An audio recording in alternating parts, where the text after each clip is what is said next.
ஒருத்தருக்கா இயேசுவை பத்தி நீங்க சொல்லியிருக்கிறீங்களா? ஸ்கூல்ல படிக்க வச்சாரு. ஒருத்தருக்கா இயேசுவை பத்தி நீங்க சொல்லியிருக்கிறீங்களா? நோக்கத்தை விட்டுட்டீங்க. காலேஜுக்கு உங்களை கொண்டு போனாரு. நாங்கெல்லாம் காலேஜ் படிக்கும் போது லைலால அங்க ஒரு பிரேயர் செல்லியே நாங்க நடத்தணும். பிரேயர் செல் லீடரா ஆன நானு. இந்து பிள்ளைங்களெல்லாம் கூட்டின்னு போவேன் பிரேயர் செல்லுக்கு.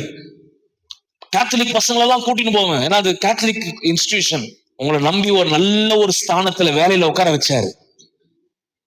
ஒருத்தவங்களுக்கு இயேசுவை பத்தி சொல்லியிருப்பீங்களா? ஃபர்ஸ்ட் ஆஃப் ஆல் நீ கிறிஸ்தவன் என்பதை நீ சொல்லியிருக்கிறியா? ஃபர்ஸ்ட் எத்தனையோ பேரு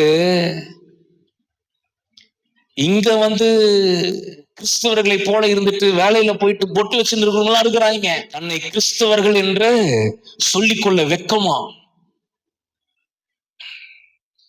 ஒரு வசனத்தை காட்டுறேன், வாசிங்க. மனுஷர் முன்பாக என்னை அறிக்கை பண்ணுகிறவன் எவனோ அவனை நானும் பரலோகத்தில் இருக்கிற என் பிதாவின் முன்பாக அறிக்கை பண்ணுவேன். அடுத்த வசனம் சொல்லுது, மனுஷர் முன்பாக என்னை மறுதலிக்கிறவன் எவனோ அவனை நானும் பரலோகத்தில் இருக்கிற என் பிதாவின் முன்பாக மறுதலிப்பேன். இந்த வசனத்தெல்லாம் வாசிச்சிருக்கிறீங்களா லைஃப் டைம்ல?